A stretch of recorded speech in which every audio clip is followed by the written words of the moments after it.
Hey everyone, hope you're doing great. Welcome back to my channel. In today's video, we'll dive into what if Deku was trained by Kazuma Kiryu. Smash that subscribe button, and be sure to peek at the description below. Let's begin. The koi pond water was murky, smelling faintly of algae and stagnation. It was a fitting resting place for his dreams, Izuku Midoriya thought, staring down at the surface. Floating there, bobbing pitifully against the concrete lip of the basin, was his hero analysis for the future, Volume 13. The cover was scorched black, the edges curling into ash where Katsuki Bakugo's explosion had kissed it. The fish, indifferent to the tragedy of a teenage boy's life, nibbled at the binding. Stupid, Izuku whispered, his voice cracking. He fished the notebook out, his fingers trembling as cold, slimy water dripped down his sleeve. Stupid. He wasn't calling the fish stupid. He wasn't even really calling Kaken stupid, though the blonde's cruelty had reached a new, searing peak today. He was talking to himself, the boy who thought he could be a hero without a quirk. The boy who thought that if he just took notes, if he just studied hard enough, if he just wished hard enough, biology would yield to willpower. If you want to be a hero that badly, there's a quick way to do it. Believe that you'll be born with a quirk in your next life and take a swan dive off the roof. The words echoed in his skull, bouncing around with the violence of a ricocheting bullet. It was a suggestion so casual, so cruel, that it had sucked the air right out of the classroom. And the worst part? The teacher hadn't looked up from his papers.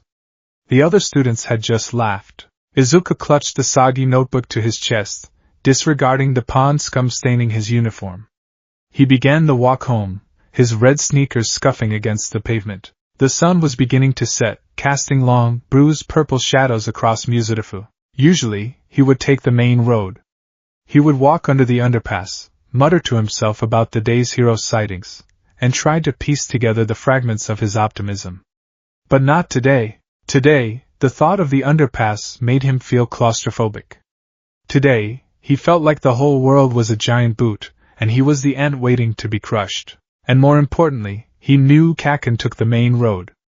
If he saw Izuku now, looking like a drowned rat and holding that ruined notebook, the mockery would be endless. Izuku turned left, away from the bustling main street, and toward the Kabukicho district, or at least, the Musudafu equivalent.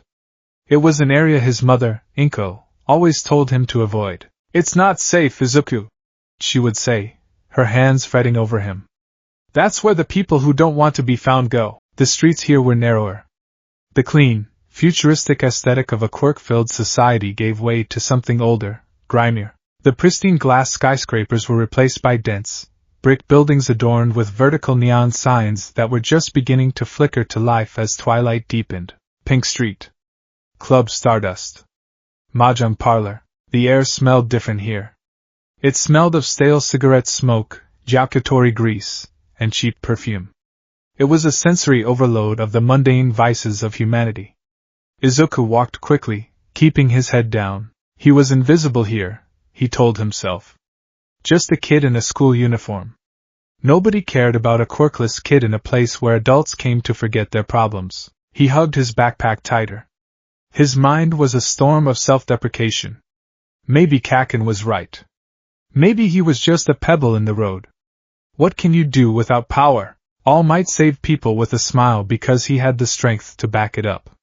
Without strength, ideals were just noise. He turned a corner into a particularly dimly lit alleyway, looking for a shortcut that would spit him out near his apartment complex.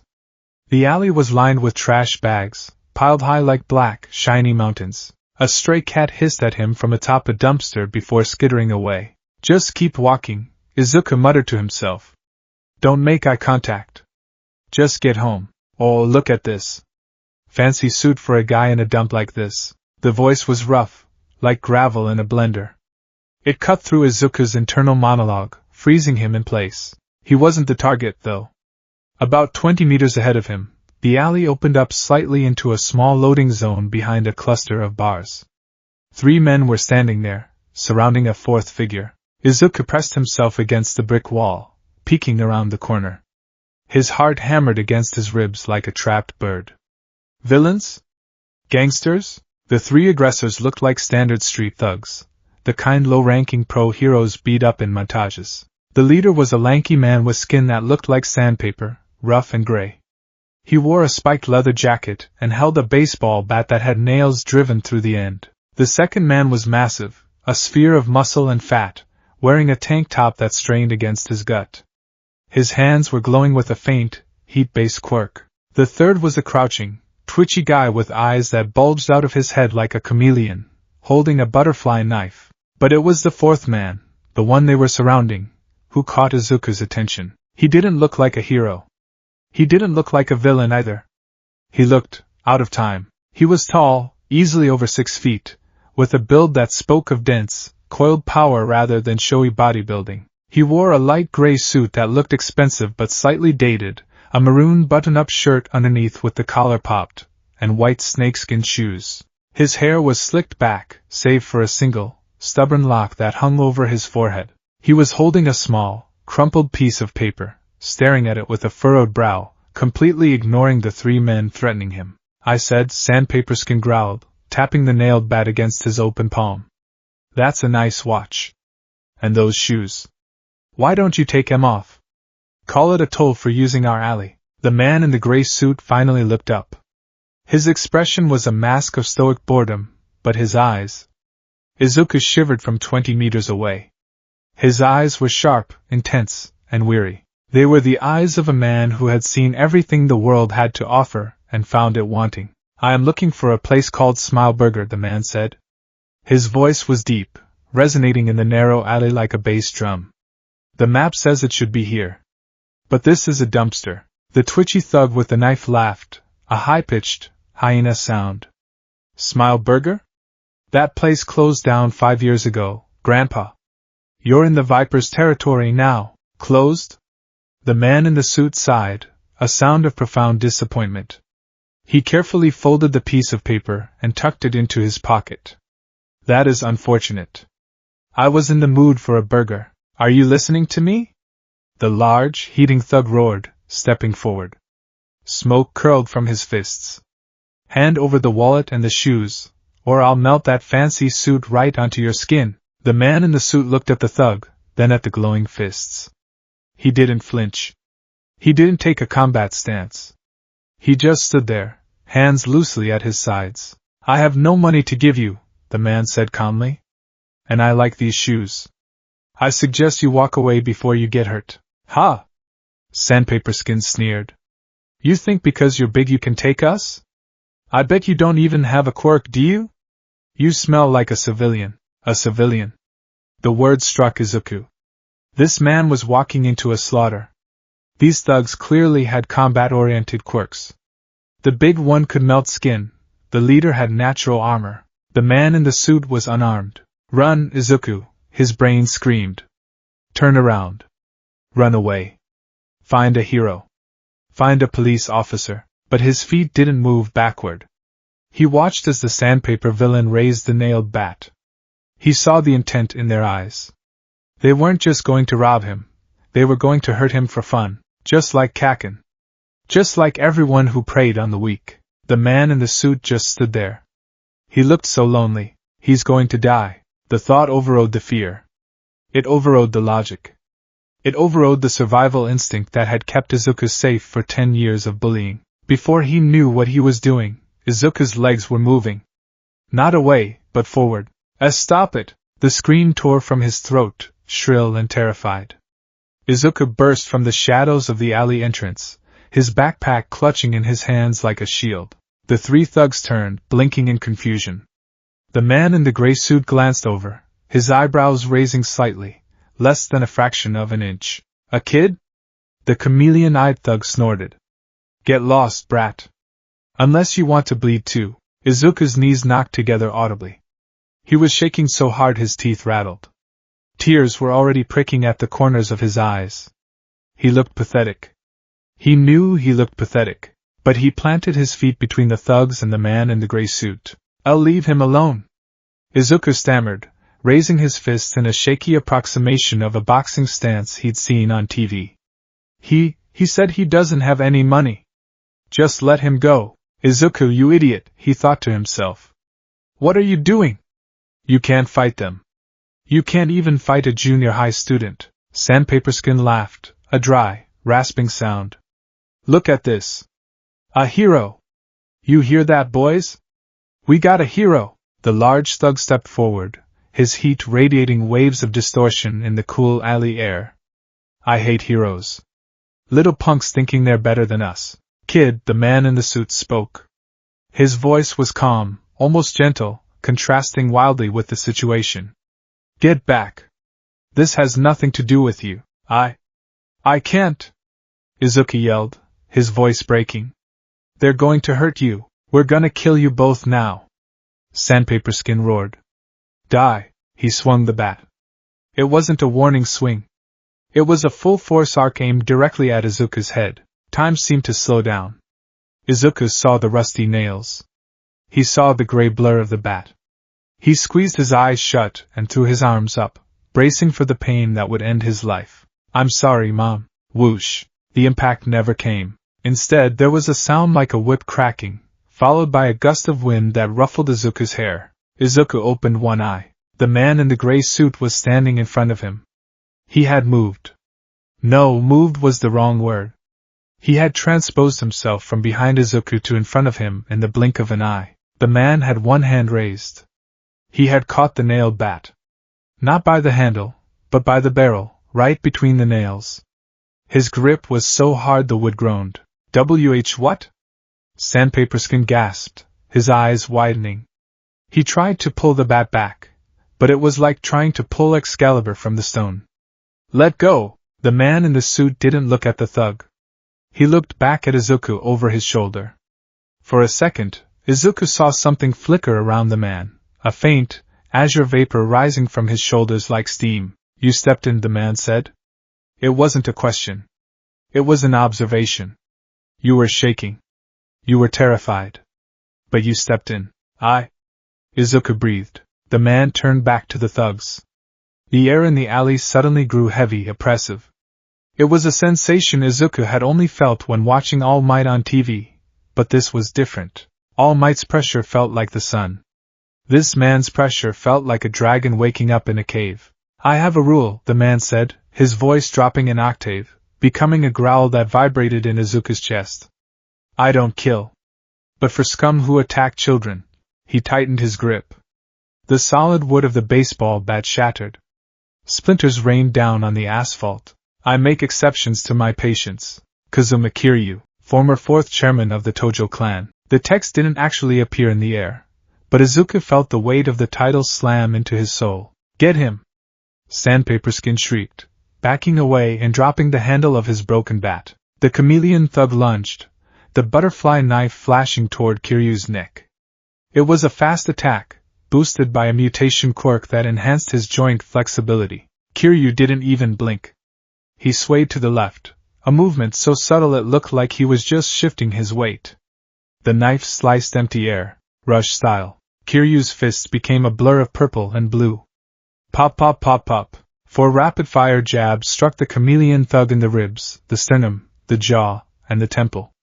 The thug didn't even have time to scream. His eyes rolled back into his head, and he crumpled to the ground like a marionette with cut strings. You bastard! The large heat thug roared. Magma punch! He charged, his fists glowing cherry red, aiming for Kiryu's chest. The heat was intense enough to singe the hairs on Izuku's arms from 5 feet away. Kiryu didn't dodge this time. He stepped into the attack. Look out!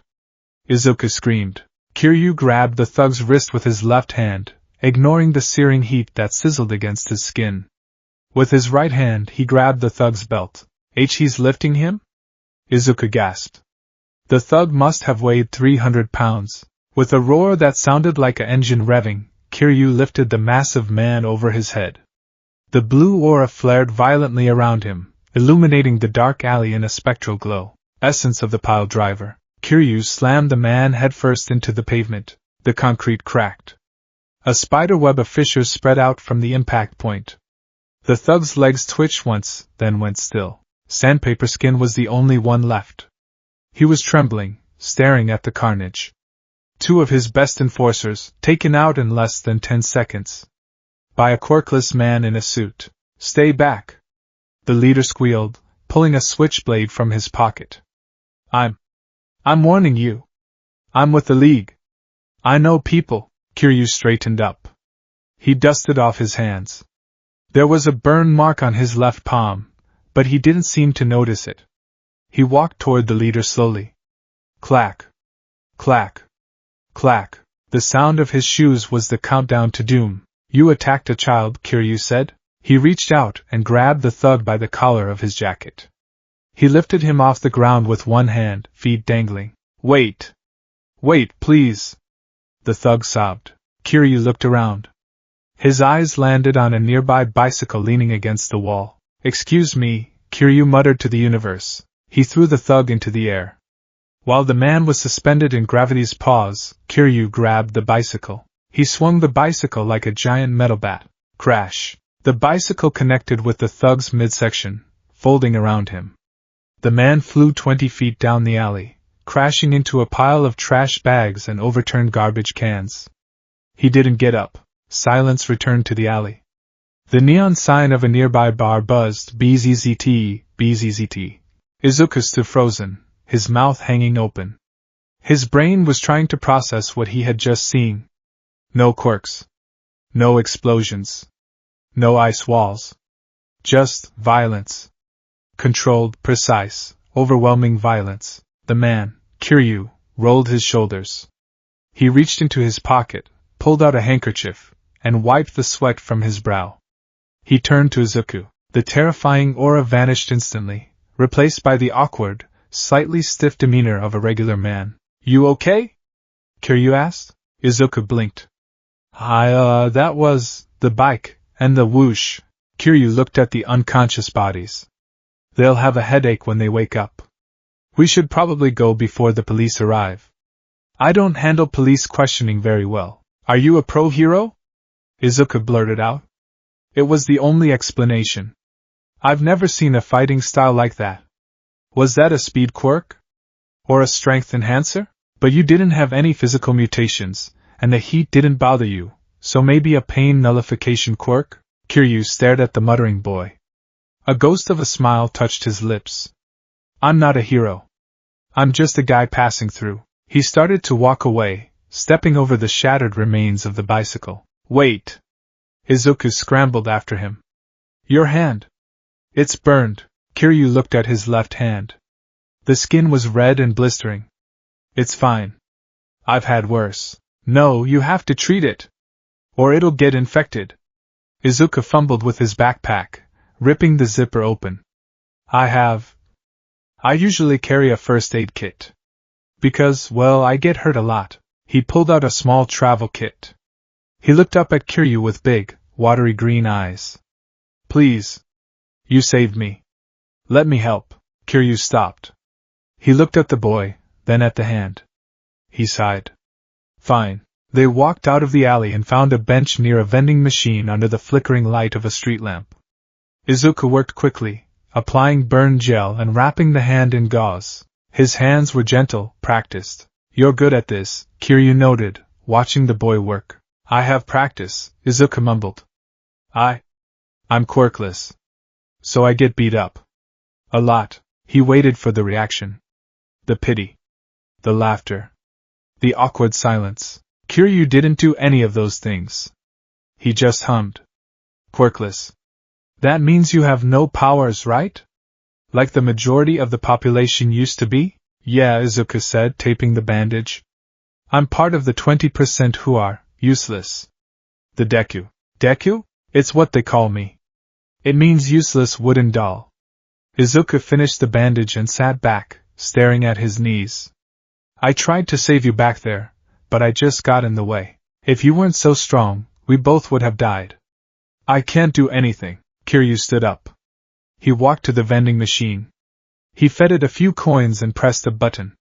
The machine clunked, and a small brown bottle with a gold label dropped down. Stamina X. Kiryu cracked the seal and downed the drink in one gulp. He tossed the bottle into the recycling bin with a perfect arc. You're wrong, Kiryu said. Izuku looked up. Huh! Kiryu turned to face him. The street lamp cast his shadow long across the pavement. Back in that alley. You were scared. Why yes. You knew you couldn't beat them. Yes, but you moved anyway. Kiryu pointed a finger at Izuku's chest. There are men who can punch through steel walls who would have walked past that alley. There are men with power who would have waited for someone else to solve the problem. But you didn't. Izuku felt a lump form in his throat. I've met a lot of strong men in my life, Kiryu continued, his voice taking on that gravelly, storytelling quality. Yakuza. Assassins. Politicians. Most of them fight for money, or power, or pride. But the ones who are truly strong, they fight for others. Even when they're weak. Especially when they're weak. Kiryu stepped closer. He placed a hand on Izuku's shoulder. The hand was heavy, warm, and solid as a rock. You have the spirit of a dragon, kid. But your body is a rabbit. Izuku sniffled, wiping his eyes with his sleeve. I want to be a hero. More than anything. But everyone says I can't. All Might is my idol, but even he probably wouldn't look at me. All Might. Kiryu tasted the name. He had seen the giant blonde man on the billboards. He seemed flashy. Loud. I don't know about this All Might. But I know what I see. Kiryu looked down at the scrawny, green-haired boy.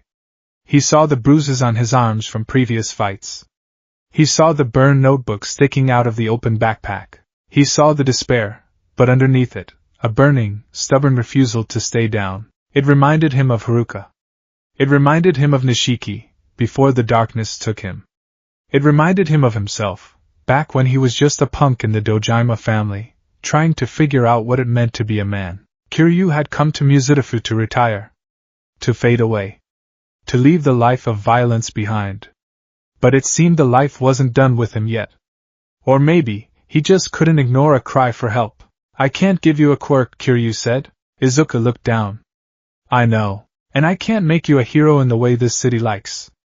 I don't wear spandex, and I don't sign autographs. Kiryu reached into his pocket and pulled out a pack of cigarettes, realized he was in front of a minor, and put them back. But if you want, Kiryu said, looking Izuku dead in the eye. I can teach you how to fight. I can teach you how to make sure that the next time you step forward to protect someone, you don't get knocked down. Izuku's eyes widened. You would train me? I warn you, Kiryu said, his face darkening slightly. My training isn't conventional. It's not about gym memberships or polite sparring. It's about survival. It's about resolve. It will hurt. Izuku stood up. His legs were still shaking, but he clenched his fists. He looked at the man who had defeated 3 villains with a bicycle and a glare. I don't care if it hurts, Izuku said. I want to be able to save people. Like you did. Kiryu stared at him for a long moment. Then, he nodded. A small, genuine smile broke his stoic mask. I'm Kiryu. Kazuma Kiryu. I'm Midoriya. Izuku Midoriya. Midoriya, Kiryu tested the name. Alright, Midoriya. Meet me at the empty lot behind the bowling alley on Nakamichi Street tomorrow at 5 a.m. Bring running shoes. And maybe another one of those first aid kits. Yes, sir. Kiryu-san. Izuku bowed deeply, a perfect 90-degree angle. And Midoriya? Izuku looked up. Yes? Kiryu gestured vaguely toward the main street. Do you know where I can get a burger around here? I'm starving. The next morning, 5 a.m., Izuku arrived at the empty lot at 4:55 a.m. He was wearing his green tracksuit, his red sneakers tied tight. He had barely slept. The image of Kiryu catching that bat had played on a loop in his mind all night. The spirit of a dragon. No one had ever complimented him like that. Not his teachers, not his classmates, not even his mother, who only offered tearful apologies. This stranger saw something in him. The lot was a desolate square of concrete surrounded by chain-link fences. Weeds poked through the cracks. There was a rusted batting cage in the corner and a pile of construction materials, crates, cones, and metal pipes, stacked haphazardly near the entrance. Kiryu was already there. He had ditched the suit jacket. He was wearing the maroon shirt with the sleeves rolled up, revealing muscular forearms that looked like they were carved from mahogany. He was smoking a cigarette, looking up at the fading moon. You're early, Kiryu said, dropping the cigarette and crushing it under his heel. Good. Punctuality is the first step of discipline. Good morning, Kiryu-san. Izuku chirped, full of nervous energy. Drop the san. Just Kiryu is fine. Or, well, whatever you're comfortable with. Kiryu stretched his neck. Crack. So, what do we start with? Izuku asked, bouncing on his toes. Running? Push-ups? Sparring? Kiryu walked over to the pile of construction materials. He picked up a bicycle that was missing a front wheel. First, Kiryu said, we need to fix your stance. You stand like you're waiting to be hit. Izuku blushed. I do get hit a lot. That stops now. Kiryu tossed the bicycle aside. He walked to the center of the lot. Assume your fighting stance. Izuku put up his fists, tucking his chin. It was the stance he'd analyzed from watching videos of the hero Death Arms. Kiryu frowned. He walked around Izuku, poking him in the ribs, the back of the knees, and the shoulders. Izuku stumbled with every poke. Too rigid, Kiryu critiqued. You're trying to be a wall. You're not a wall. You're small. If you try to tank a hit from someone bigger than you, you'll break. You need to be like water. Or, Kiryu paused, searching for a metaphor. Like a drunk in a bar fight who refuses to go down. A drunk? Listen to me, Kiryu said seriously.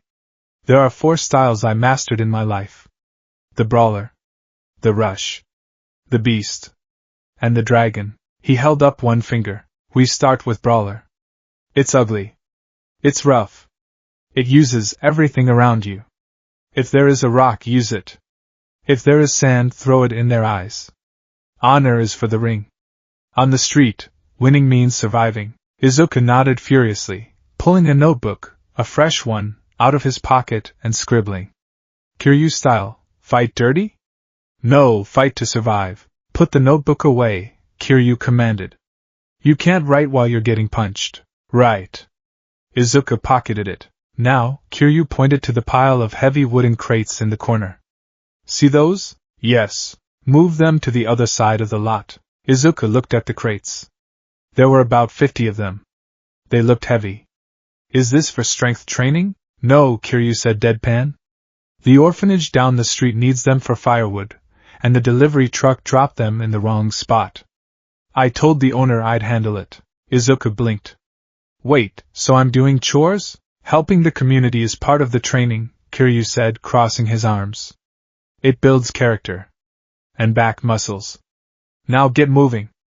Once you're done, we're going to the batting cages. You need to learn how to track fast-moving objects without flinching. Izuku looked at the crates.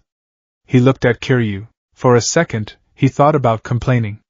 It sounded like something out of a bad martial arts movie. Wax on, wax off. But then he remembered the alley. He remembered the feeling of helplessness as the bat swung toward his face. He remembered the blue light of the dragon. Yes, Kiryu-sensei. Izuku ran to the first crate. He grabbed it. It was heavier than he expected, smelling of pine and sawdust. He grunted, lifting it with his legs, and began to waddle across the lot. Kiryu watched him go. He lit another cigarette, leaning against the fence. It was going to be a long road. The kid had zero muscle mass, terrible instincts, and a self-preservation impulse that was dangerously low, but he had heart. And in Kiryu's world, heart was the only weapon that couldn't be broken. Don't lift with your back, Midoriya. Kiryu barked. Engage your core. And breathe. Why yes. As the sun fully rose over Muzurifu, casting the shadows of the skyscrapers over the empty lot, the training of the dragon's successor began. Not with a mystical ritual or a hair-eating ceremony, but with a crate of firewood and a retired Yakuza boss checking his watch, wondering if the convenience store had restocked the egg salad sandwiches yet. Substory 1, The Dragon's Apprentice Start. Izuku dropped the crate, wiping sweat from his forehead. He looked at his hands. They were trembling, but they felt useful. Hey kid! Izuku turned. Kiryu was holding a traffic cone. Think fast! Kiryu threw the cone. It wasn't a malicious throw, but it had speed. Izuku yelped, twisting his body. He didn't dodge it completely. The rubber base bonked him on the shoulder, but he didn't freeze. Better, Kiryu nodded. Again. He picked up a plastic beer crate. Wait, Kiryu-sensei. Not the crate. Dodge or grab it, Midoriya.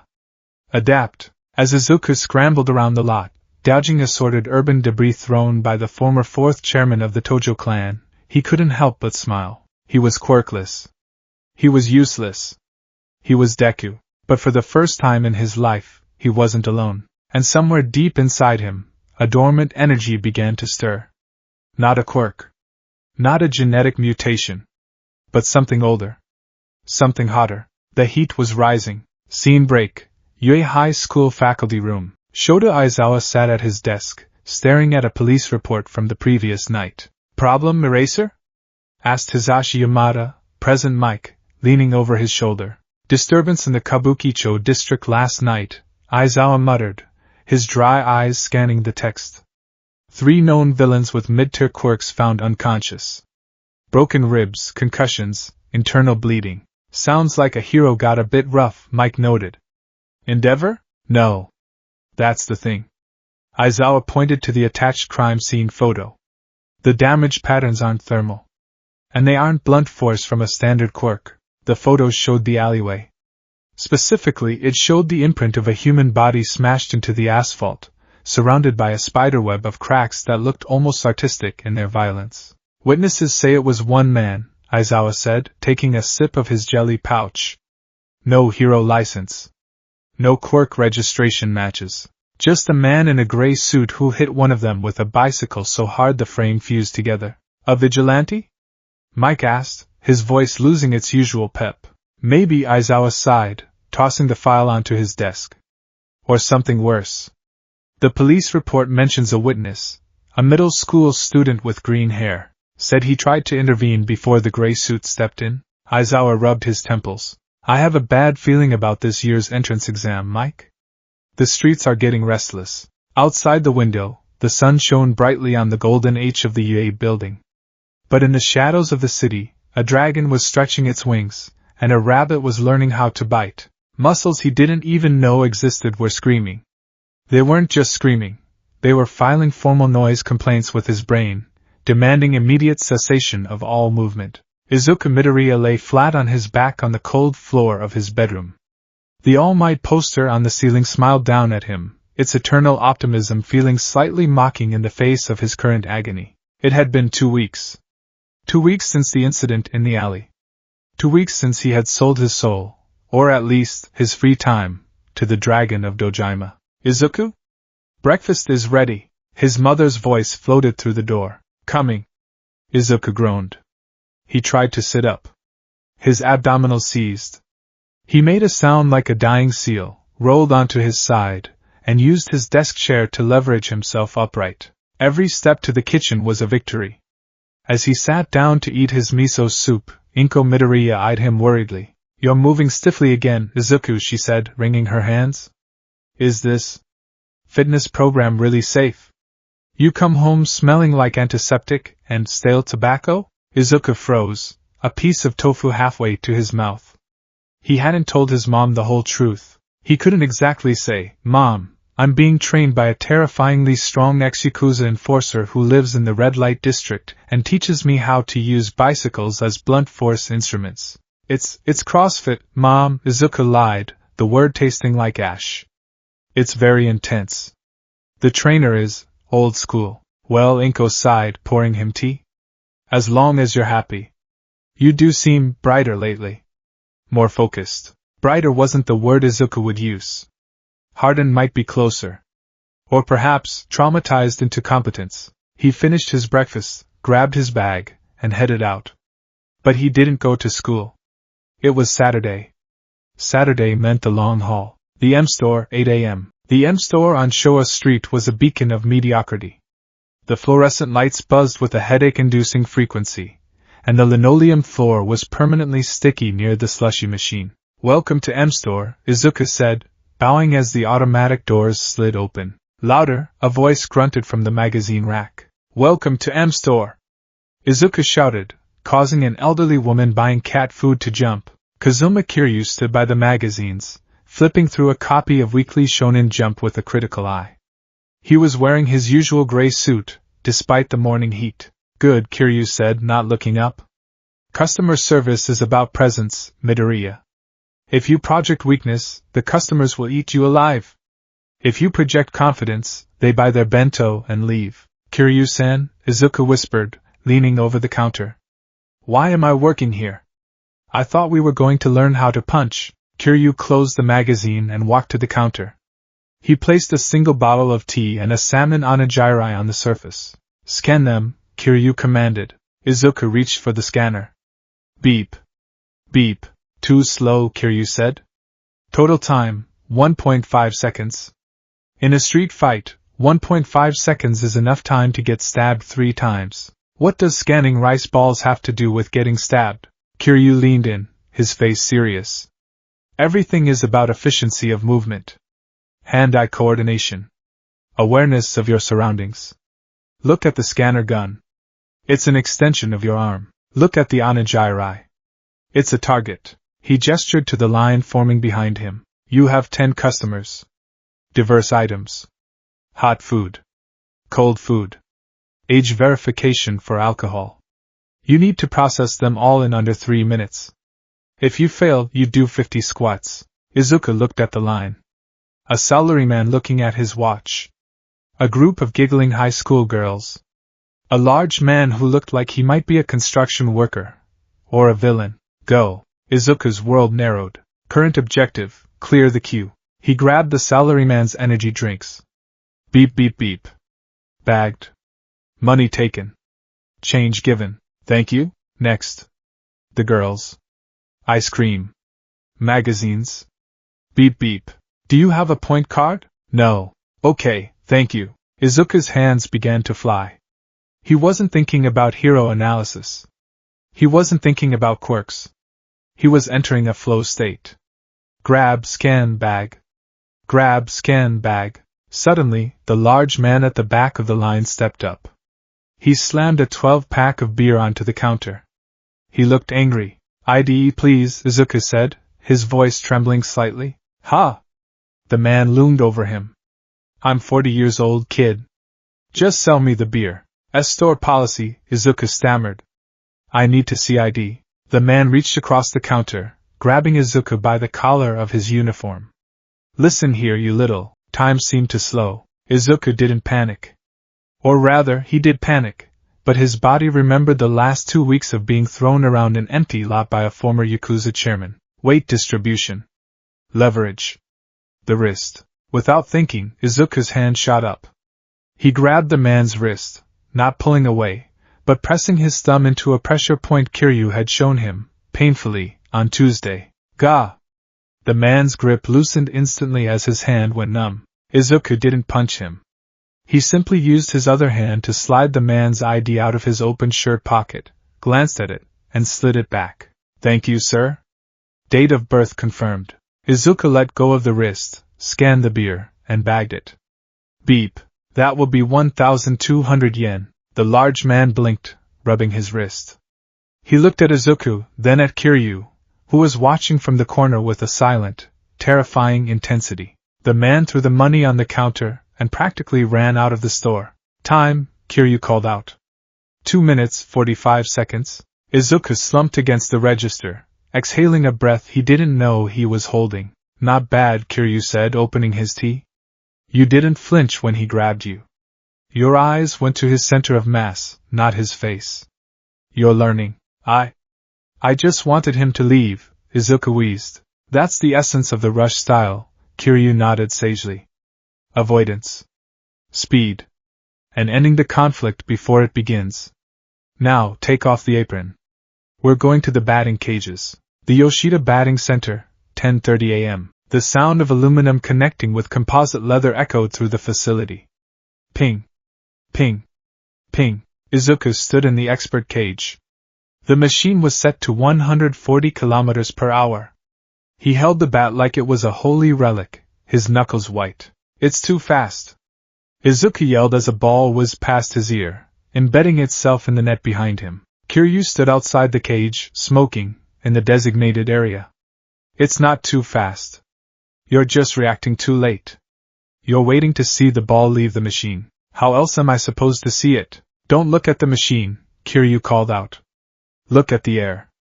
Feel the rhythm. The machine has a mechanical hum. Whir thunk. You swing on the thunk, not the sight of the ball. Izuku tried to listen. Whir. Thunk. He swung. Whoosh. He missed by a foot.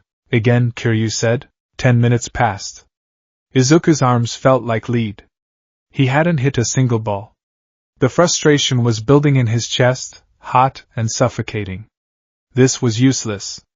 How did hitting baseballs help him become a hero? All Might didn't play baseball. All Might smashed villains. I can't do it! Izuku shouted, dropping the bat. I'm quirkless. My reaction time isn't enhanced. I can't track it. The batting center went quiet. A few other patrons looked over. Kiryu sighed. He walked into the cage, picking up the bat Izuku had dropped. He took off his suit jacket, folding it neatly over the barrier. Watch. Kiryu stepped up to the plate. He didn't take a standard stance. He held the bat with one hand, resting it casually on his shoulder. Set it to 160, Kiryu told the operator. The machine whirred. It sounded like a jet engine. Thunk. Crack. The sound was like a gunshot. The ball exploded off the bat, soaring straight into the home run target at the back of the center. A siren went off, and lights flashed. Thunk. Crack. Thunk. Crack. 3 balls. 3 swings. 3 home runs. Kiryu hadn't moved his feet. He hadn't used 2 hands. He looked like he was swatting flies. He lowered the bat and looked at Izuku. I don't have a speed quirk either, Midoriya. Izuku stared, mouth agape. I'm just a man, Kiryu said, walking over and handing the bat back to the boy. But I have done this 10,000 times. I have fought men faster than this ball. I have fought men stronger than a truck. He tapped Izuku's chest, right over his heart. You're obsessed with what you lack. I have no quirk.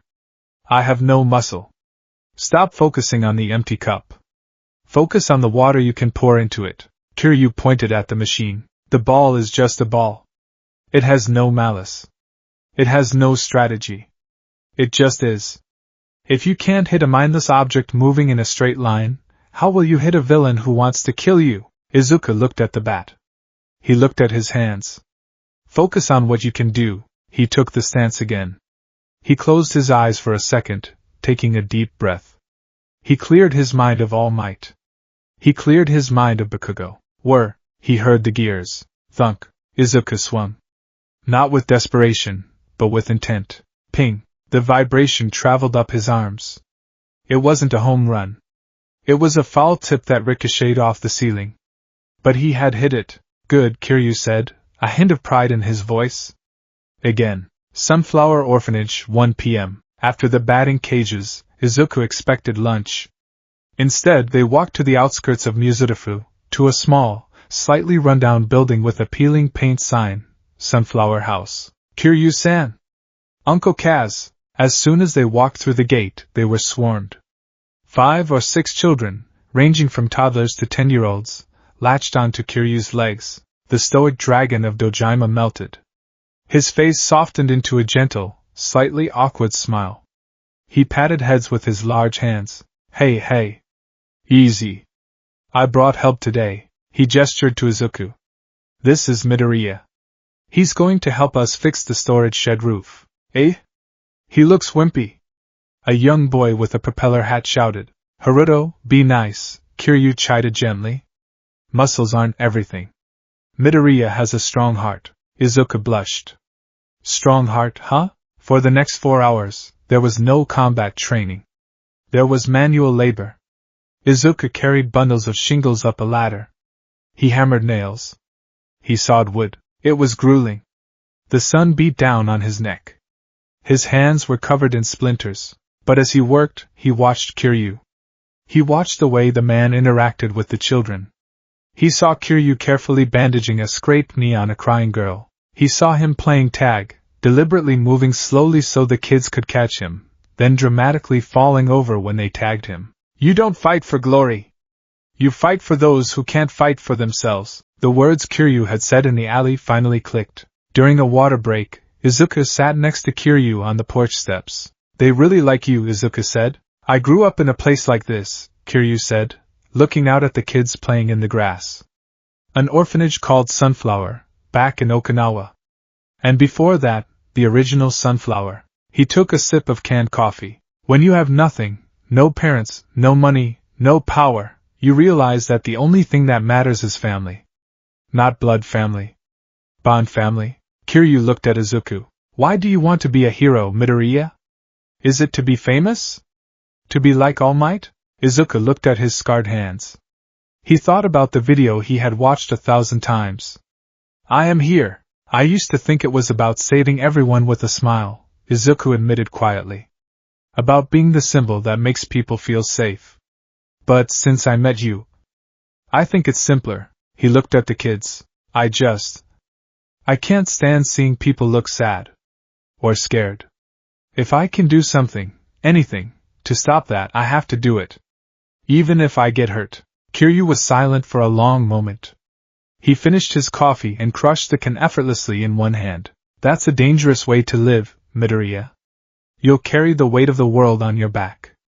It will break you. Kiryu stood up and offered a hand to Izuku.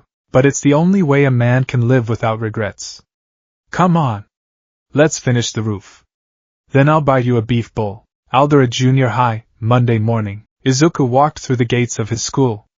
He felt heavy. Not heavy with sadness, as usual. Physically heavy. Kiryu had made him wear wrist and ankle weights under his uniform. To build stamina, he had said.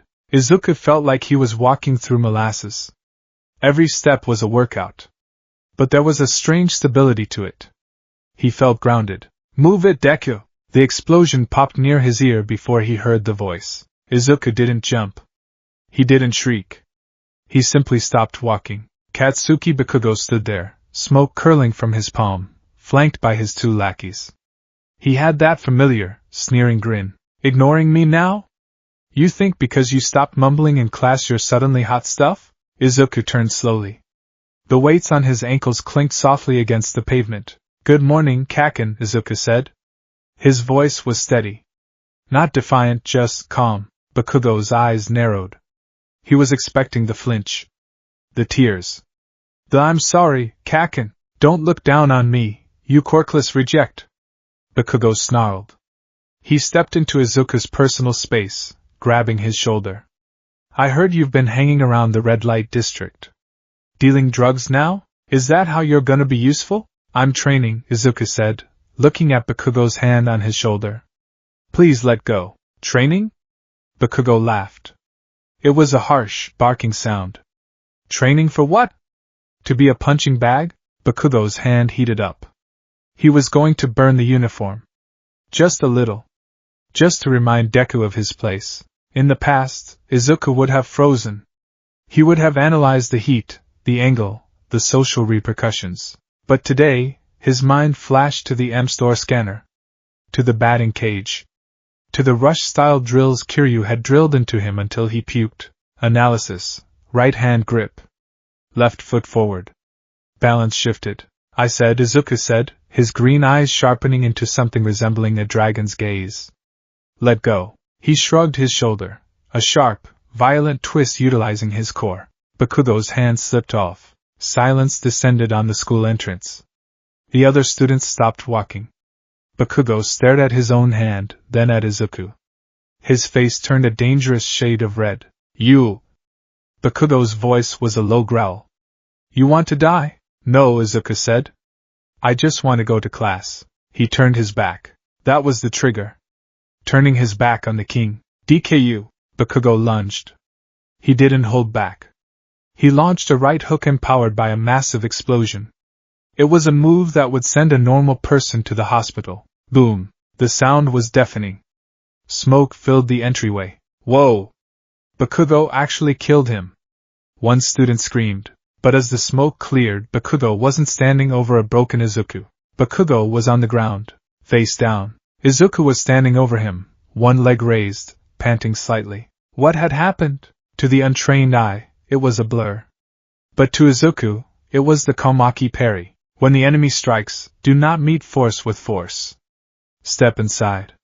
Use his momentum. Sweep the leg. Divert the energy. As Bakugo had swung, Izuku had stepped towards the explosion. He had ducked under the main blast, grabbed Bakugo's extended arm, and kicked the back of Bakugo's knee while pulling the arm forward. Bakugo's own explosive force had spun him around and slammed him into the concrete. Izuku stared at his hands. They were shaking. I did it. I actually did it, Bakugo groaned, pushing himself up. His cheek was scraped. He looked at Izuku with an expression that wasn't just anger anymore. It was confusion. And for the first time in 10 years, caution. How? Bakugo rasped. You're quirkless. I am, Izuku whispered. He clutched his backpack straps, the old habit returning. I have to go. Izuku ran. He ran all the way to the classroom, his heart hammering a frantic rhythm against his ribs. He had fought back. He had touched the sun and hadn't been burned. Evening, the beef bowl stand. So, Kiryu said, stirring his beef bowl with chopsticks. You fought the bomber kid. Izuku choked on his rice. How do you know that? I have eyes everywhere, Midoriya, Kiryu lied. Actually, he had walked past the school to check on Izuku and heard the gossip from some students at the arcade. I didn't mean to hurt him, Izuku said frantically. My body just moved. It was the komaki parry, right? Like you showed me with the broomstick? It was sloppy, Kiryu critiqued, taking a bite of beef. You hesitated at the end. If he had recovered faster, he would have blasted you from the ground. You should have followed up with a stomp. A stomp? I'm not trying to kill him. He's my friend. Kind of, Kiryu chewed thoughtfully. Friendship is complicated. Sometimes, to be equal with a friend, you have to show them you can stand on the same level. You knocked him down. Now he has to look up at you. That changes the dynamic. Izuku thought about that. Bakugo looking up. It was a terrifying thought. He's going to be so mad tomorrow. Izuku put his head in his hands. Let him be mad, Kiryu said. Anger makes people sloppy. You are learning to be calm. Like water. Kiryu reached into a bag at his feet. You did well today. You survived the convenience store. You hit the ball. You helped the kids. And you defended yourself without a quirk. He pulled out a flashy, silver-gray suit jacket. It was identical to his own, just smaller. Here, Izuku stared at it. Kiryu-san, is this? It's a suit, Kiryu said simply. A man needs a suit. It's armor. It tells the world you mean business. Izuku took the jacket. The fabric was high quality. It smelled faintly of starch, and the sea. I can't wear this to school, Kiryu-san. I'll get suspended.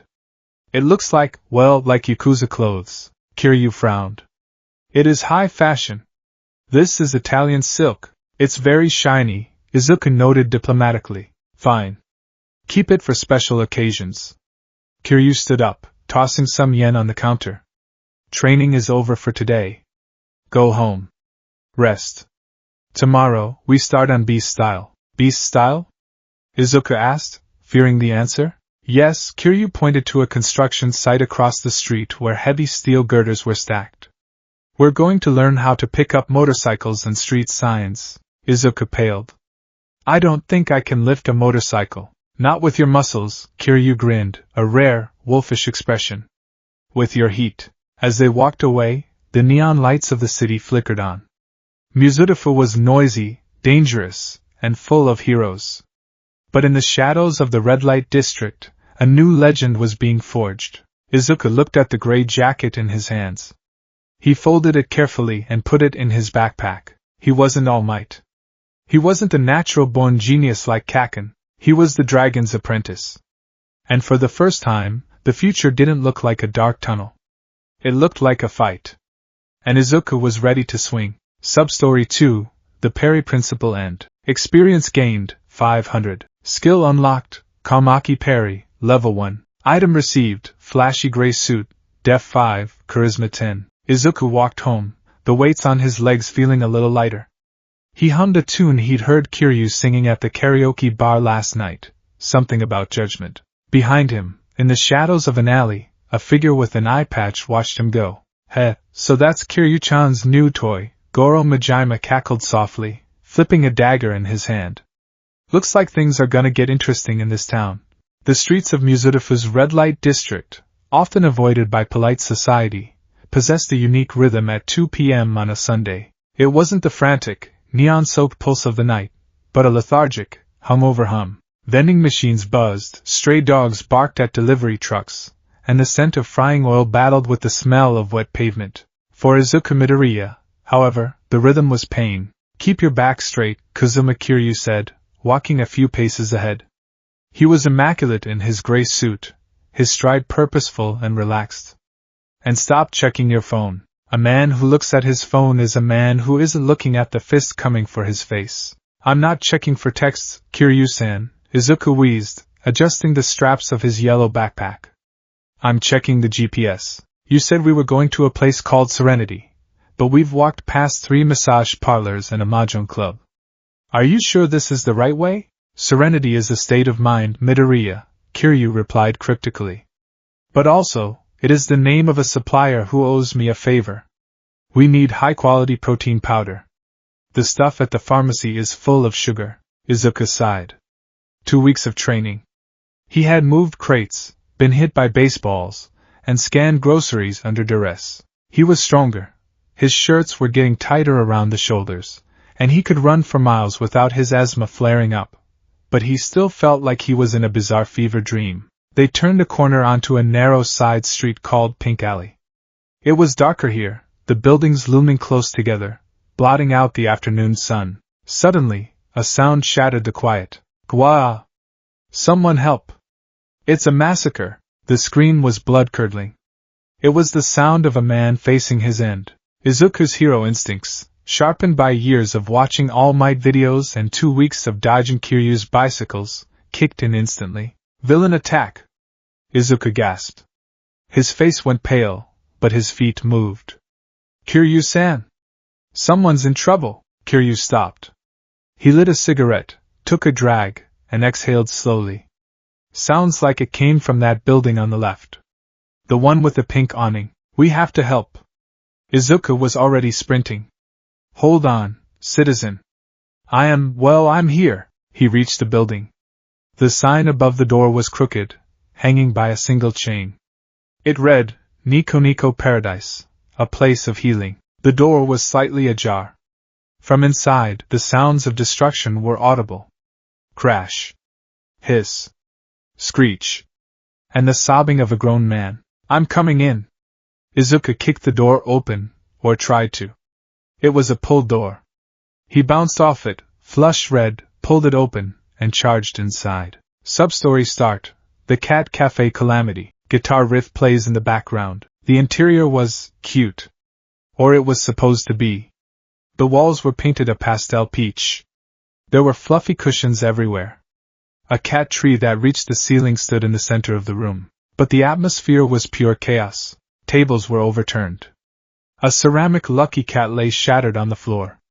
Curtains were shredded. And in the center of the room, cowering behind an overturned armchair, was a man. He was huge. Easily 6'5". He wore a black tank top that revealed arms covered in tattoos, traditional Japanese irizumi depicting tigers and demons. He had a scar running down his left eye and a buzzcut that screamed ex-convict. "Stay back!" The giant man shrieked, waving a feather wand like a sword. "Don't come any closer, you monsters!" Izuku looked around for the villains. Where are they? Are they invisible? Is it a mental quirk? Kiryu strolled in behind Izuku, ducking his head to clear the doorframe. He looked at the cowering giant, then scanned the room. His eyes landed on the top of a bookshelf. "I think," Kiryu said, his voice deadpan, "the enemy has the high ground." Izuku looked up. Perched on the bookshelf, staring down with eyes like glowing emeralds, was a calico cat. It hissed, arching its back. Beneath the table, a Siamese cat growled low in its throat. On the counter, a massive Maine Coon was casually knocking over a jar of treats, maintaining eye contact with the sobbing man. "Cats?" Izuku blinked. "The villains are cats?" The giant man peeked over the armchair. Tears were streaming down his scarred face. "Not just cats. They are demons. I spent my life savings on this place. I wanted to leave the Dojima family life behind. I wanted to bring joy.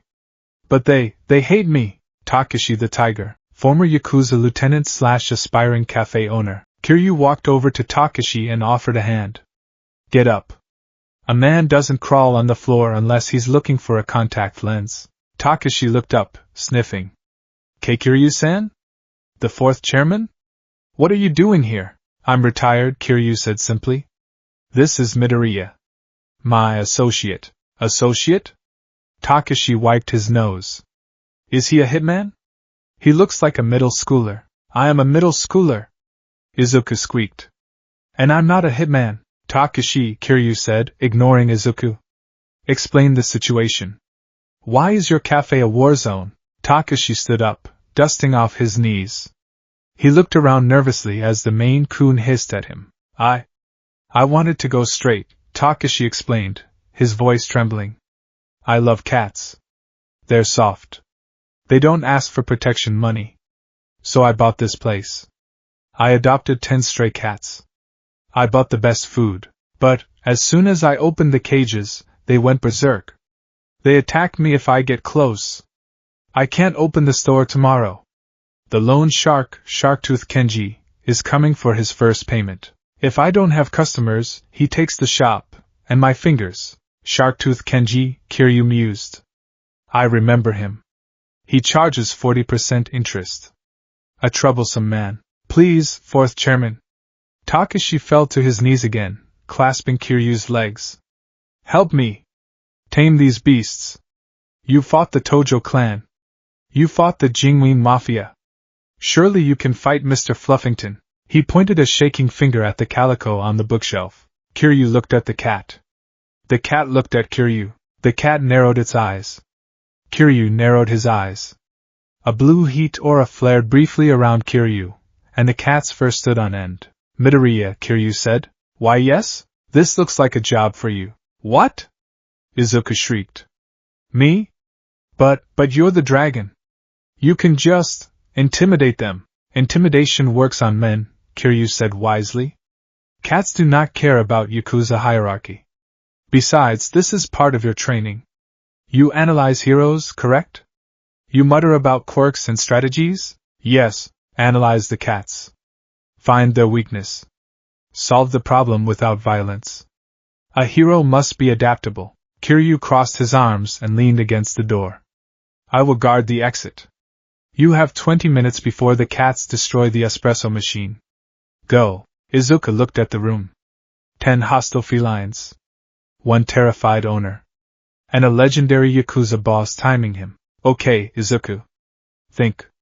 It's just like the entrance exam simulations. Except instead of robots, they are small, fluffy murder machines. He took a deep breath and stepped into the center of the room. Okay, Izuku whispered to himself. Phase 1 observation. He pulled a notebook out of his back pocket. Cat Analysis for the Future, Volume 1. The Siamese cat, Target A, was darting back and forth under the tables. High speed. Erratic movement. The Maine Coon, Target B, was swatting at anything that moved near the food counter. Territorial. Food motivated. The Calico, Target Alpha Mr. Fluffington, was watching from the high ground. Strategic commander. The leader. Izuku took a step toward the Maine Coon. Hiss. The cat swiped. Izuku flinched, but he saw it coming. Fast. But telegraphed. Why are they so angry? Izuku muttered, entering his trance. Takashi-san said they were strays. Strays are used to fighting for territory. This room, it's too open. There are no hiding spots near the ground. And the smell, it smells like. Izuku sniffed the air. Citrus? Yes.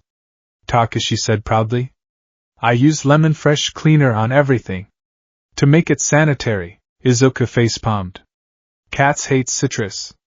To them, this whole room smells like poison gas. No wonder they're freaking out. Really? Takashi gasped. I thought it smelled fresh. Also, Izuku continued, pointing at the layout. The food bowls are right next to the litter boxes in the corner. Cats are clean animals. They won't eat where they, It stresses them out. Oh my god, Takashi horrified. I'm a monster. And finally, Izuku pointed to the music speaker, which was blasting loud J-pop. Their hearing is sensitive. That music is like a jackhammer to them. Kiryu nodded in the background. Astute. He has identified the environmental hazards. Okay, Izuku said, rolling up his sleeves. Takashi-san, turn off the music. Grab a wet cloth and try to wipe down the citrus smell from the lower levels with just water. I'm going to rearrange the layout. But they'll scratch you. Takashi warned. Izuku looked at the cats. He felt a weird kinship with them. They were small, scared, and misunderstood. I'll be fast, Izuku said. He shifted his stance. Kiryu-style training, domestic chores rush. Izuku moved. He didn't run, he flowed. He slid across the floor to the corner. The Maine Coon swiped, but Izuku used the weaving technique Kiryu had taught him. He ducked under the paw, grabbed the food bowls, and slid them to the opposite side of the room in one fluid motion. Target be neutralized. The Maine Coon immediately followed the food, calming down as it began to eat away from the litter box. Next, the Siamese. It was zooming around because it had nowhere to hide. Izuku grabbed a stack of cardboard boxes from the back. Don't fight the speed. Redirect it. He quickly arranged the boxes into a makeshift tunnel system near the wall. Hey! Izuku called out, tapping the floor. The Siamese looked at him. Izuku tossed a toy mouse into the tunnel. Whoosh! The Siamese dove into the boxes.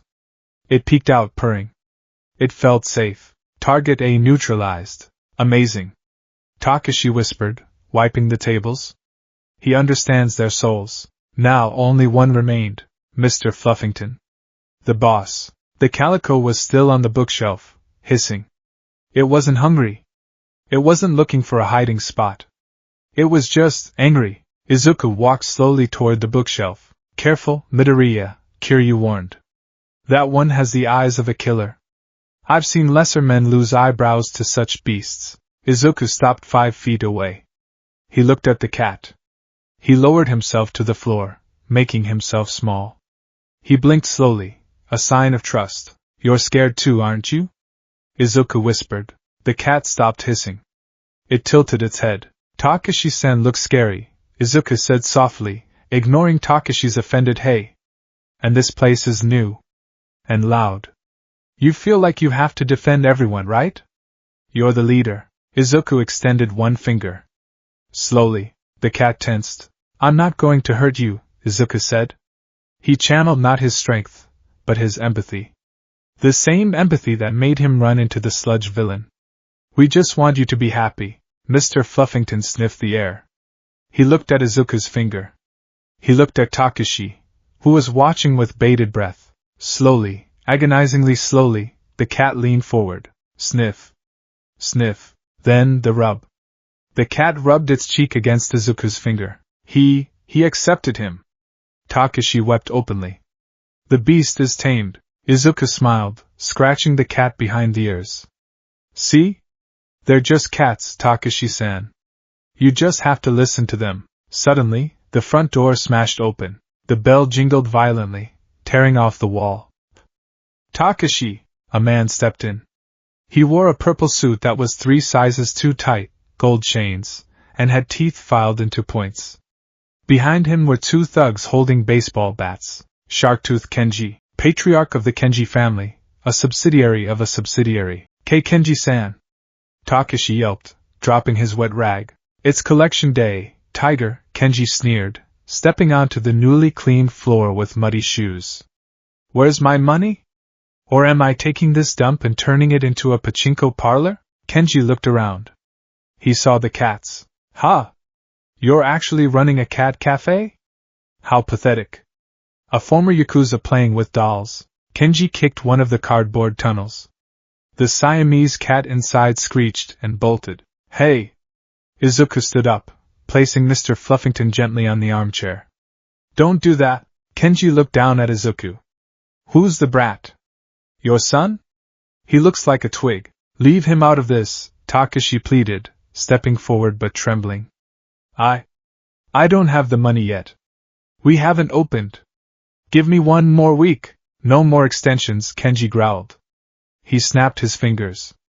Boys, wreck the place. Scare the cats off.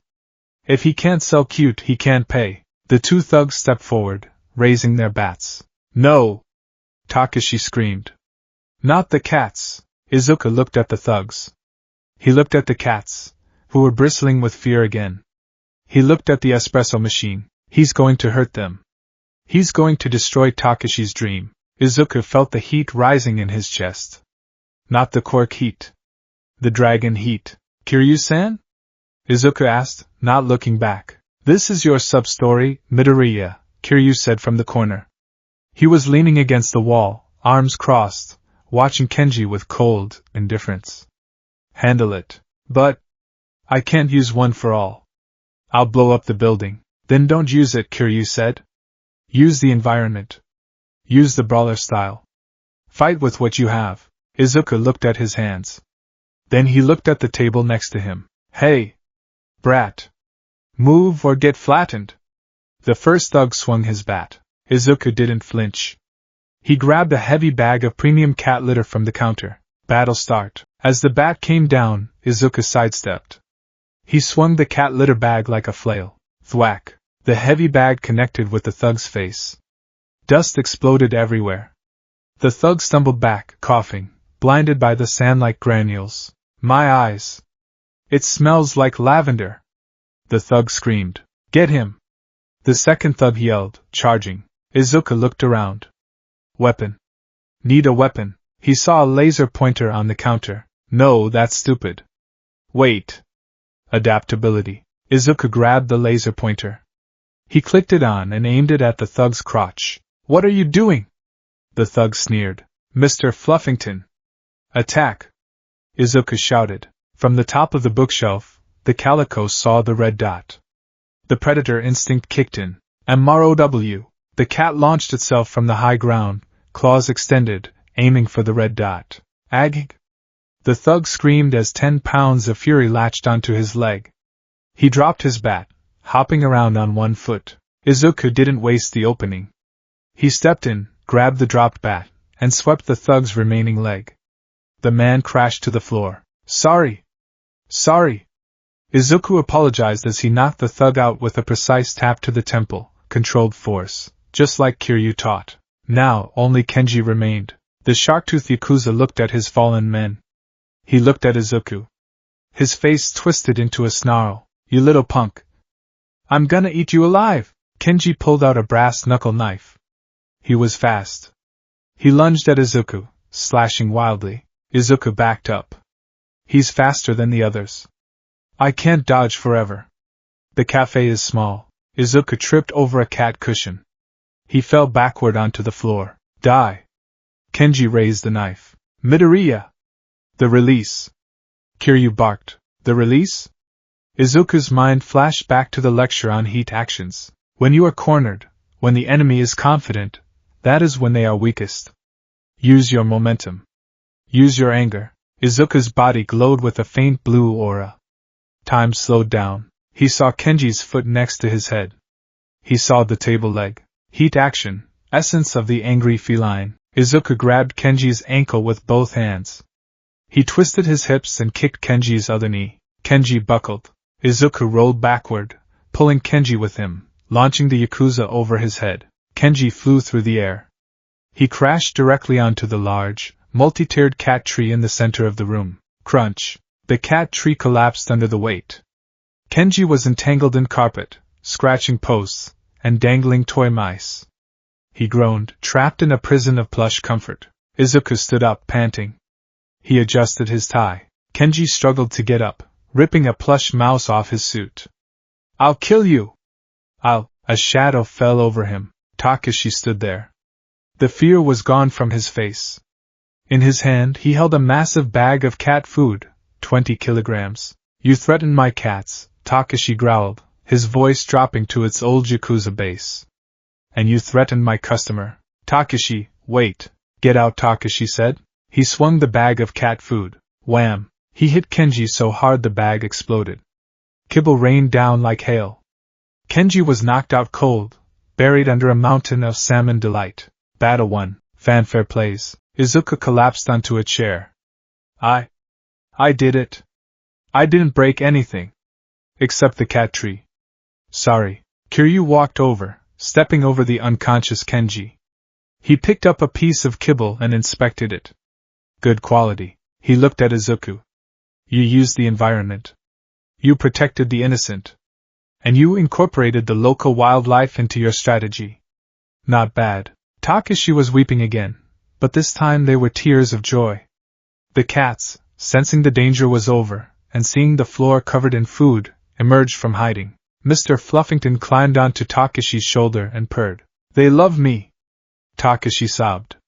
They really love me. Outside Nico Paradise, sunset. The police sirens were wailing in the distance. Kiryu and Izuku stood outside as Takashi bowed repeatedly. Thank you? Thank you? You saved my life. And my soul. It was nothing, Izuku said, scratching the back of his head. He was covered in cat hair, dust, and smelled of lavender litter. Just try not to use the lemon cleaner anymore. I promise. Midoriya-san, please take this. Takashi handed Izuku a small, heavy box. What is it? It's a vintage, limited edition Lucky Cat statue made of solid gold. I was saving it for a rainy day, but you are the true Lucky Cat. Item received, Golden Lucky Cat, sellable for 1 million yen. I can't take this. Izuku panicked. This is too much. Take it, Kiryu said, taking the box and shoving it into Izuku's backpack. It's rude to refuse a gift. Besides, you need money for protein. Takashi stood up straight. And you, fourth chairman? Thank you for bringing him. He is a true Yakuza. I mean hero. Kiryu nodded. He's getting there. As they walked away, leaving a happy Takashi waving amidst his cats, the melancholy acoustic guitar music kicked in. Kiryu-san, Izuku said after a while. That fight, it felt different. I wasn't just reacting. I was controlling the space. That is the brawler style, Kiryu said. It is the style of the streets. It is not pretty. It is not refined. But it works because it accepts the world as it is, messy, chaotic, and full of things you can hit people with. Kiryu stopped under a flickering street light. He looked at Izuku. The boy was messy, bruised, and looked ridiculous. But his eyes were clear. You passed the test, Midoriya. Test? I knew about the cat cafe, Kiryu admitted. Takashi called me yesterday. I wanted to see if you could handle a situation where punching wasn't the first answer, and if you could fight without destroying the thing you were trying to save. Izuku smiled. I guess. I analyzed the situation. You did. Kiryu reached into his jacket. You refused the soup before. But you earned this. He pulled out a small card. Stamina Royale recipe card. Learn to make this. It tastes like battery acid and old socks, but it will keep you standing when your bones are broken. Thanks. I think. Now, Kiryu cracked his knuckles. We still need that protein powder. And I saw a bowling alley on the way back. Let's go. Bowling? Izuku groaned. Is that training too? Bowling is the ultimate test of focus, Kiryu said seriously. If you can get a turkey, you can defeat all for one. That logic doesn't track at all. Walk, Midoriya. Substory end. Experience gained, 1000. New fighting style unlocked, brawler. As they walked into the night, Izuku felt the weight of the golden lucky cat in his bag. It was absurd. It was crazy, but as he looked at his hands that had tamed a beast and defeated a villain without a quirk, he realized something. He wasn't just Deku anymore. He was something else. Something rougher. Something weirder. He was the dragon's rabbit. And he was just getting started. The recipe for Stamina Royale was a closely guarded secret of the Komaki style, passed down through whispers in the back alleys of Kamurocho. Or at least, that's what Kazuma Kiryu had claimed when he handed Izuku the crumpled napkin with the ingredients scrawled on it. To Izuku Midoriya, it looked less like a mystical elixir and more like a biological weapon. Garlic. Habanero powder. Taurine extract. A raw egg. And, was that radishes? Izuku stood in the kitchen of the Midoriya apartment, staring at the bubbling, noxious green sludge in the pot. It smelled like a gym locker room that had been set on fire. Izuku? Inko's voice wavered from the living room. Honey, are you experimenting with chemistry again? The neighbors are asking if there's a gas leak. It's just a nutritional supplement, Mom. Izuku called back, holding his nose as he poured the mixture into a thermos. Kiryu-san says it promotes vitality. That man, Inko sighed, though there was a smile in her voice. She had never met this Kiryu-san, but she couldn't deny the changes in her son. The slouch was gone. The flinching was gone. Izuku walked with a strange, heavy cadence now, his shoulders set square. He still muttered, but it wasn't anxious rambling anymore. It was tactical assessment. Izuku capped the thermos. Item acquired, Stamina Royale, quality, poor. He checked the clock. 4:30 p.m. Training wasn't until the evening today. Kiryu was busy meeting an old acquaintance at a bar called Bantam, which turned out to be a dive bar in Muzurifu he had decided to rename for nostalgia's sake. I'm heading out to the market, Mom. Izuku grabbed his yellow backpack. I need to buy more, radishes. Be careful, Izuku. I heard on the news there was a robbery this morning. I will, Izuku said. He paused at the door, tightening the straps of his backpack. I'll be fine. He walked out into the afternoon sun. The air was crisp, typical for early spring. Izuku walked with the rush-style gait, light on his toes, weight shifted forward, ready to pivot at a moment's notice. He didn't take the train. He ran. Running was free, and it built endurance. He weaved through pedestrians with fluid grace, his mind treating the crowd like a dynamic obstacle course. Gap on the left. Businessman on phone, unpredictable, give wide berth. Cyclist incoming, step, pivot. He felt good. For the first time in his life, his body felt like a machine he knew how to pilot. Then, he heard the explosion. Tatooine Shopping District, 4:45 p.m. The sound wasn't just a bang. It was a concussion that rattled Izuku's teeth. A plume of black smoke rose into the sky a few blocks away, blotting out the sun. People began to scream. The flow of the crowd reversed instantly. Instead of weaving through obstacles, Izuku was now fighting a tide of panicked civilians fleeing the source. Villain attack. The old Izuku would have frozen, or run toward it just to watch.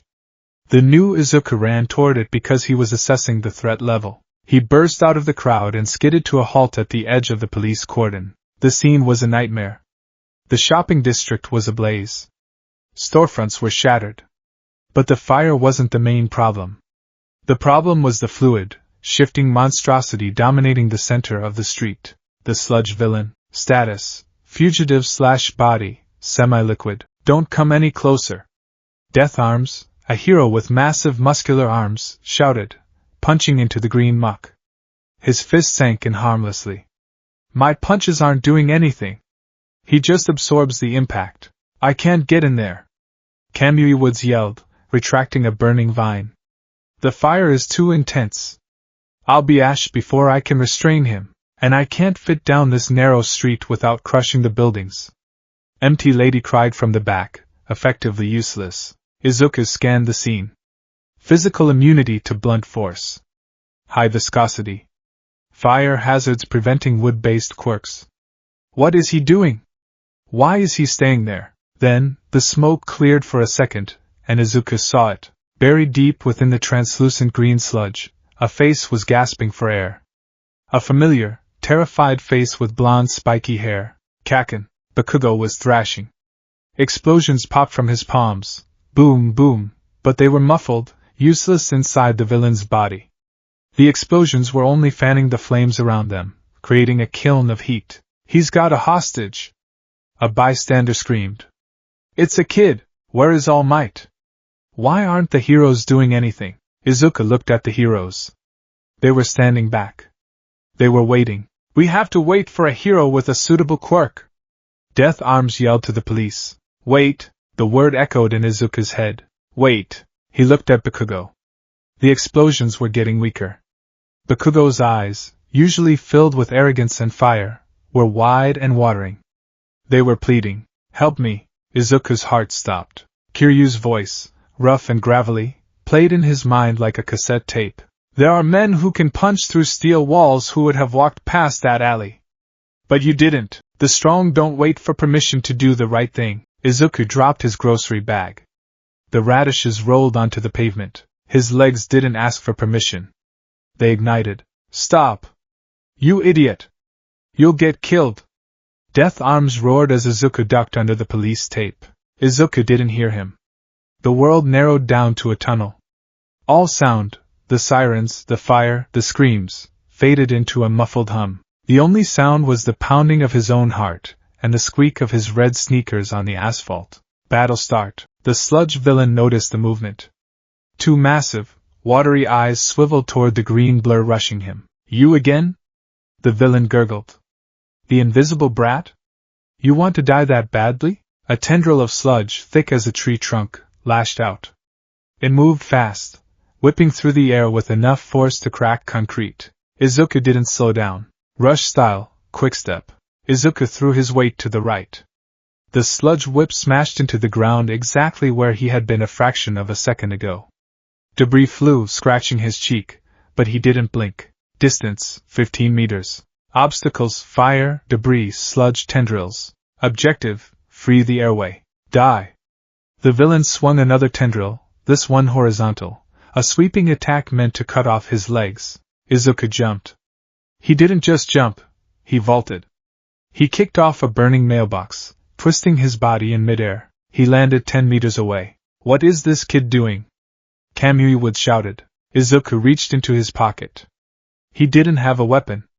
He didn't have a quirk. But he had inventory. He unslung his backpack. It was heavy, filled with school books and the thermos of Stamina Royale. Take this, Izuku spun. Utilizing the centrifugal force Kiryu taught him during the bowling alley training arc, he hurled the backpack. It wasn't aimed at the villain's main body. It was aimed at the eyes. Thwack! The heavy canvas bag slammed into the villain's left eye. Gah! The villain recoiled, the fluid shifting as he flinched in pain. For a split second, the grip on Bakugo loosened. The mouth hole widened. Bakugo gasped, sucking in a lungful of smoky air. Deku? Bakugo wheezed, his voice raw. Izuku was already there. He slid on his knees across the hot asphalt, ignoring the friction burn, ending up right in front of the sludge monster. He didn't have All Might's power. He couldn't blow the villain away. But he knew how to fight dirty. Think, Izuku. What hurts a fluid? Disruption. Heat. Salt? No salt. Physics. Izuku stood up inside the danger zone. He grabbed the collar of Bakugo's school uniform with both hands. Let him go! Izuku screamed. He planted his feet. He engaged his core. Beast style, resist. The villain tried to re-engulf Bakugo. Sludge wrapped around Izuku's arms, burning his skin, trying to pull him in two. You little pest! I'll drown you both. Kaken! Breathe! Izuku yelled, pulling with everything he had. Don't stop fighting. Bakugo looked at Izuku. He saw the determination. He saw the madness. Don't tell me what to do! Bakugo roared. Boom! Bakugo let off an explosion right in the villain's face, guided by the opening Izuku had created. The sludge recoiled again, but it wasn't enough. The villain was too big. The sludge began to harden around them, trapping Izuku's legs. It's over! The villain laughed, raising a massive hammer of sludge above them. I'll squash you like bugs. Izuku looked up. He saw the hammer coming down. He didn't let go of Bakugo. I'm sorry, Mom. I'm sorry, Kiryu-san. I couldn't finish the training, but he didn't close his eyes. He glared at the villain. If he was going to die, he would die looking his enemy in the eye. Suddenly, a gust of wind pressure hit them before the blow landed. I really am pathetic. The voice was deep, booming, but laced with a fury that froze the villain mid-swing. Izuku looked to his right. There, standing amidst the flames, steam rising from his body, was a giant. He wasn't smiling. He was grimacing. He was forcing his body beyond its limit. All Might? Izuku breathed. All Might had been watching. He had seen the heroes stand by. And he had seen a quirkless boy, a boy he had told to give up just hours ago, charge into hell with nothing but a backpack and guts. I admonish you for your recklessness, All Might shouted, blood trickling from the corner of his mouth. Yet here I am, hesitating while a child teaches me what it means to be a hero. All Might grabbed Izuku's arm and Bakugo's arm. Detroit! The villain shrieked. Not you again! All Might pulled back his free fist. The air pressure began to warp around it. Smash! Boom! It wasn't just a punch. It was a weather event. An updraft of tornado force blasted through the street. The sludge villain didn't just break apart. He was atomized, scattered into droplets that rained down over the entire city block. The fire was snuffed out instantly by the displacement of air. Clouds formed in the sky. Rain began to fall. Izuku felt the wind tear at his clothes. He shielded his face. When he opened his eyes, the villain was gone. All Might stood there, steam pouring off him, his fists raised to the sky. The crowd went silent. Then they erupted. He changed the weather. All Might! All Might! Izuku fell back onto his butt, gasping for air. His arms were shaking. His knuckles were white. Beside him, Bakugo was coughing, staring at the ground, his body trembling with shock and humiliation. Izuku looked at his hands. They were covered in green slime and soot. I moved. I did something. 20 minutes later, the aftermath. The scolding was inevitable. Are you insane? Death Arms yelled, his face inches from Izuku's. You could have gotten yourself killed. You have no quirk. You just got in the way. We had to worry about saving you and the hostage. Kamui Woods added, crossing his arms. That was incredibly reckless. Izuku stood there, head bowed. He stood in the Yakuza atone stance, feet together, hands clasped in front, head down. He took the verbal beating. They're right, Izuku thought. But they're also wrong. He looked over to where the heroes were praising Bakugo. That quirk is amazing, kid. You held out for so long. You're going to be a great sidekick one day. Bakugo wasn't listening.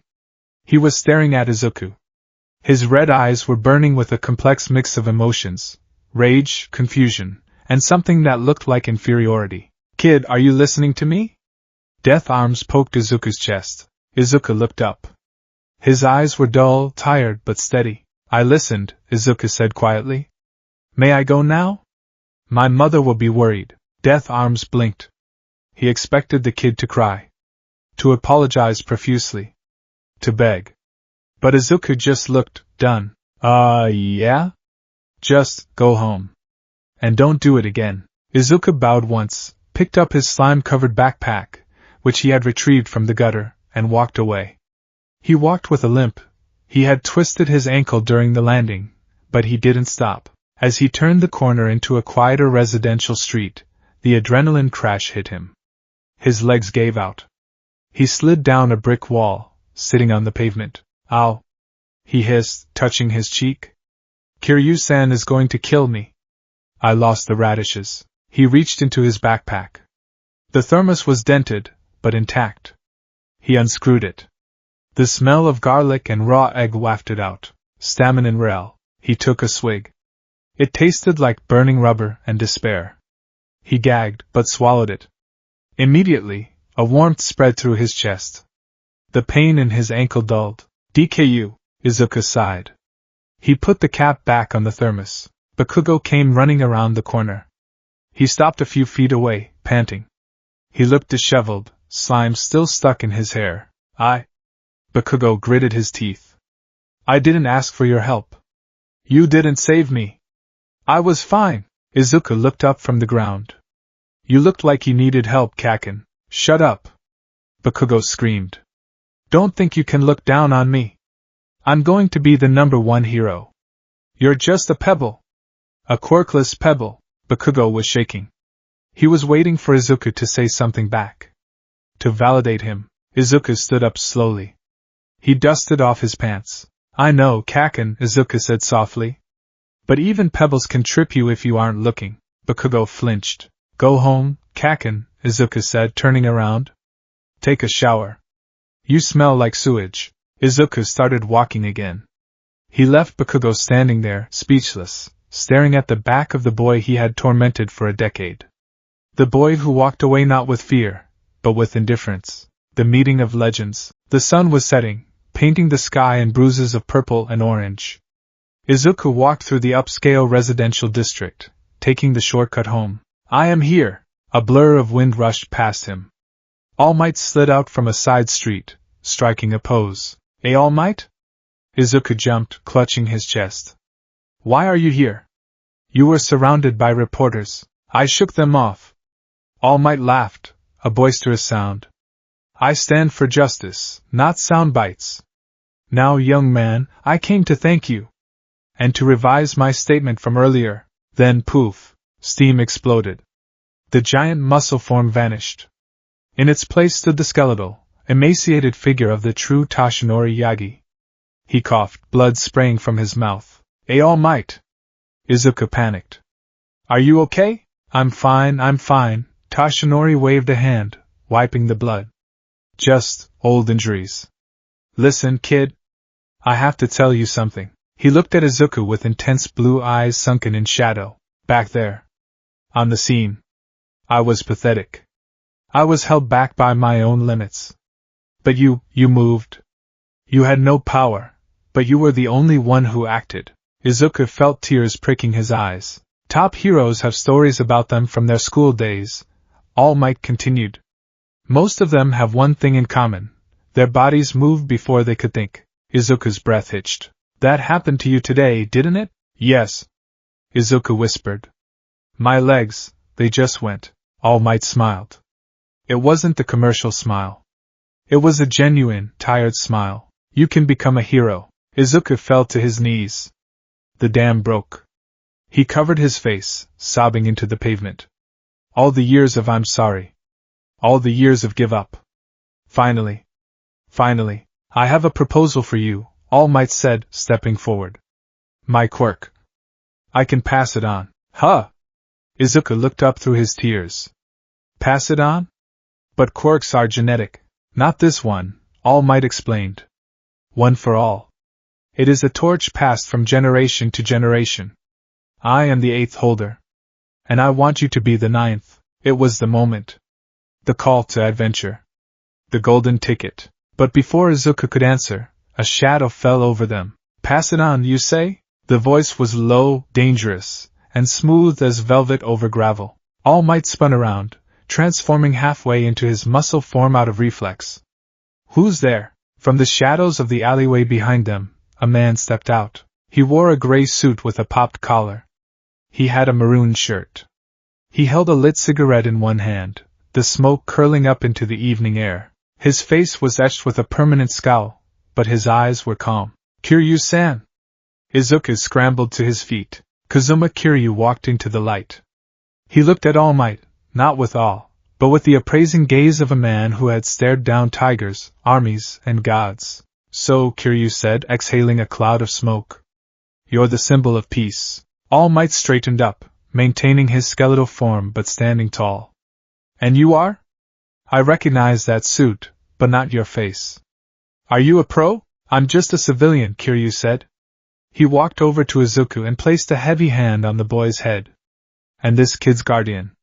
At least for now. Guardian? All Might looked between them.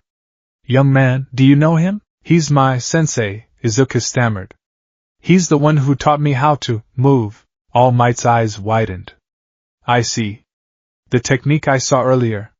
It was unrefined, reckless, and utilized a backpack as a projectile weapon. That was your teaching? It worked, didn't it? Kiryu countered. It almost got him killed. All Might's voice rose. He jumped into a villain attack with no plan. If I hadn't arrived, if he hadn't jumped in, the blonde kid would be dead. Kiryu cut him off. His voice didn't rise, but the temperature in the street seemed to drop. The other heroes were watching. Calculating. Waiting for a better match. Midoriya didn't calculate. He acted. Kiryu stepped past Izuku, standing toe-to-toe with the skeletal All Might. Kiryu was tall, but All Might, even in skinny form, was taller. Yet Kiryu's presence felt denser. You talk about passing on a power, Kiryu said, looking at All Might's injury, the scar visible through his loose shirt. That power looks like a curse to me. It ate you alive, didn't it? All Might flinched. It is a heavy burden. That is why I must choose a successor with the right heart. And you want to put that burden on a 15-year-old boy? Kiryu narrowed his eyes.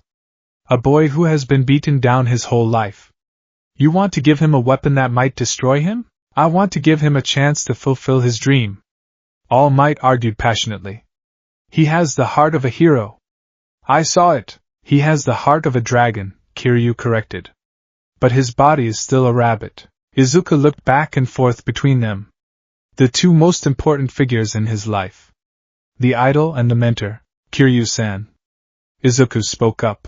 Both men looked at him. I want to do it. Kiryu looked at Izuku. He saw the fire in the green eyes. It was the same fire he had seen in the alleyway. Midoriya, Kiryu warned. This power. One for all. If it's as strong as this guy says, it will put a target on your back larger than the Millennium Tower. You will inherit his enemies. His wars. I know, Izuku said, his voice shaking but firm. But you said it yourself. Fighting for those who can't fight for themselves. That's the way of the Yakuza. I mean, the way of the honorable man, right? Kiryu sighed. He dropped his cigarette and crushed it with his snakeskin shoe. He rubbed the back of his neck. You really are a stubborn kid. Kiryu turned to All Might. You said you're the symbol of peace? I am. All Might nodded. Then I am the dragon of Dojima, Kiryu stated.